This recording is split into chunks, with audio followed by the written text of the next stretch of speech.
Bayangkan, saat ini kamu hanya memiliki uang Rp50.000 dan harus memilih membeli tiket bioskop untuk menonton film terbaru atau membeli segelas kopi gula aren kesukaanmu.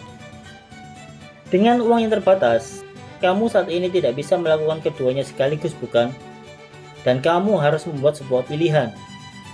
Situasi ini, di mana sumber daya yang terbatas, tetapi keinginanmu yang cenderung tidak terbatas, adalah inti dari konsep kelangkaan atau scarcity. Setiap pilihan yang dibuat selalu memunculkan trade-offs, yaitu mengorbankan sesuatu untuk mendapatkan sesuatu yang lain. Dan di balik setiap keputusan ada proses kalkulasi yang kita sebut cost-benefit analysis, yaitu membandingkan nilai apa yang kita dapatkan dengan apa yang kita korbankan. Mari kita bahas konsep pertama, yaitu scarcity.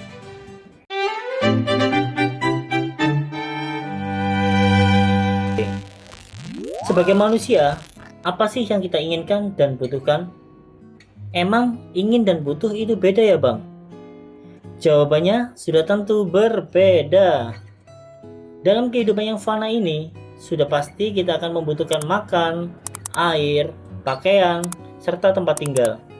Itu yang dinamakan kebutuhan, yaitu segala sesuatu yang prioritas, utama, dan bersifat urgent. Sedangkan keinginan lebih ke hal-hal yang tidak terlalu urgent, seperti hidup glamor, kaya raya, punya mobil mewah, petualangan ke berbagai negara, atau hanya sekedar nonton konser band kesukaanmu. Keinginan sifatnya hasrat yang ingin dipenuhi. Dunia ini cukup untuk memenuhi kebutuhan manusia, bukan untuk memenuhi keserakahan manusia. Begitulah sepenggal kutipan dari Mahatma Gandhi, yang menegaskan bahwa secara harfiah, keinginan kita seperti monster yang teramat sulit untuk dibatasi. Akan selalu ada keinginan baru setelah keinginan lama terpenuhi. Meskipun keinginan seolah tak berujung, nyatanya segala sesuatu pada akhirnya akan habis. Makanan akan dimakan, uang akan habis dibelanjakan, dan serial Netflix yang sedang kamu tonton saat ini akan menemui season terakhirnya. Ilmu ekonomi ini akan membantumu untuk mengasah kepekaan dalam membuat pilihan. Setiap kita nantinya pasti akan membuat berbagai pilihan.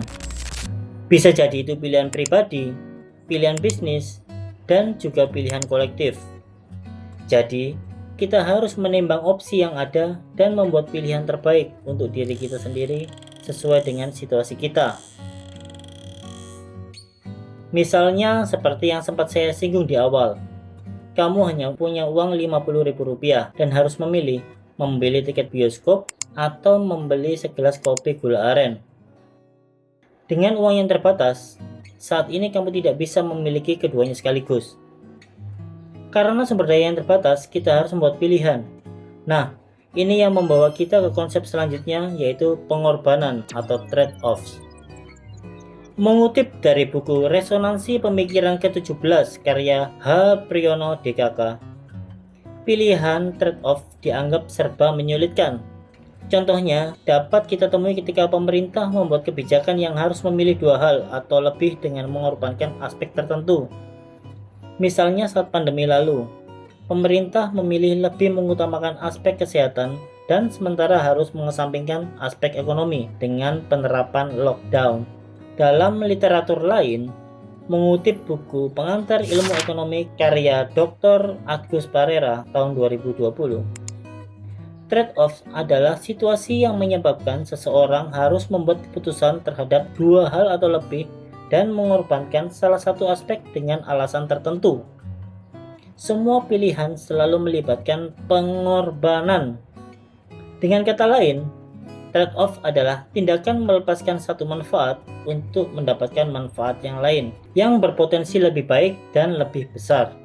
Sebagai contoh, saat ini kamu mungkin bisa main PS, push rank, mancing, main badminton, nonton Netflix, atau sekedar scrolling medsos.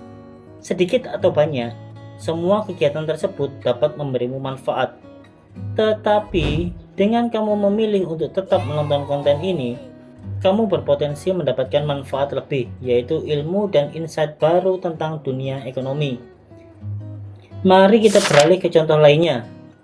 Ketika sebuah restoran memutuskan untuk menaikkan gaji waiters, itu mungkin harus dilakukan dengan mengorbankan uang untuk budget iklan, membeli peralatan baru, atau bahkan menaikkan gaji divisi lain. Nah, biar kita dapat memilih yang terbaik, kita harus pakai konsep terakhir, yaitu cost benefit analysis. Setiap kali kita membuat pilihan, selalu ada opportunity cost. Opportunity cost adalah nilai dari hal terbaik berikutnya yang harus kamu korbankan ketika membuat suatu pilihan. Ini adalah alternatif paling berharga yang kamu tinggalkan demi pilihan yang akan kamu ambil. Mengapa ini penting? Karena mengidentifikasi opportunity cost membantumu membandingkan nilai dari berbagai opsi sebelum membuat keputusan. Ini memastikan kamu tidak hanya melihat keuntungan dari pilihan yang diambil, tetapi juga kerugian dari opsi terbaik yang dilewatkan. Proses membuat keputusan seperti ini disebut cost benefit analysis. Untuk membuat pilihan rasional, kita menimbang marginal cost versus marginal benefit. Contoh lain misalnya, kamu mau beli HP baru seharga 5 juta atau menabung untuk liburan ke Bali. Kalau kamu beli HP baru, kamu mendapatkan teknologi terbaru, fitur lebih canggih, dan bisa lebih produktif. Tapi uangmu habis dan nggak bisa liburan. Kalau kamu menabung buat liburan, kamu bisa mendapatkan pengalaman dan perspektif baru. Tapi dengan konsekuensi, HP lamamu mungkin makin lemot. Dengan analisis ini, kamu bisa pilih mana yang lebih menguntungkan buatmu.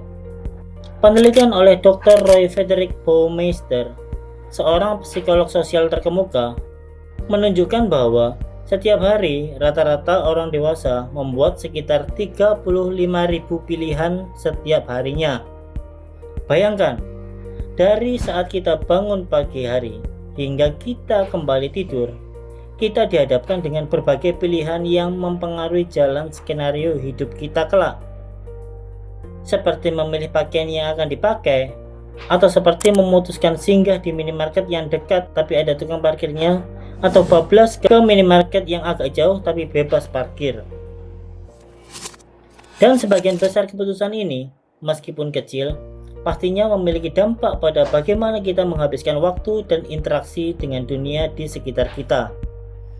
Analoginya, keputusan-keputusan ini seperti batu-batu kecil yang membentuk jalan hidup kita. Dan dari situlah pentingnya belajar untuk mengambil keputusan yang bijak muncul. Mengapa kita perlu belajar membuat keputusan yang bijak? Salah satu alasan utamanya adalah bahwa setiap keputusan yang kita buat mempengaruhi arah hidup kita. Mulai dari memilih karir, menjalani sebuah hubungan, hingga bagaimana dan dengan siapa kita memprioritaskan waktu dan energi kita. Keputusan-keputusan ini tentu akan membentuk jalan hidup kita. Faktanya, sebagian besar pilihan ini bersifat otomatis atau diambil tanpa pertimbangan karena sudah terulang di tiap harinya. Seperti rute yang kita tempuh ke kampus atau ke tempat kerja. Kita tidak perlu lagi tiap hari pusing mikirin rute. Itu otomatis saja terjadi. Semakin penting suatu pilihan, maka semakin banyak effort yang biasanya dilakukan dalam cost benefit analysis. Mengenali dan menimbang trade-off atau pengorbanan, thinking at the margin, dan mempertimbangkan opportunity cost dari setiap pilihan adalah latihan mental yang dapat membantu membuat keputusan besar dalam hidup menjadi sedikit lebih mudah. Dan akhirnya sekarang kita memahami apa itu konsep scarcity, trade-off, dan cost benefit analysis. Saya harap setelah ini setiap trade-off yang kamu korbankan bukan lagi menjadi beban, melainkan sebuah kesempatan untuk membangun kehidupan yang lebih baik. Hidup sejatinya terus maju dan berkembang. Sampai jumpa di video berikutnya. Terima kasih.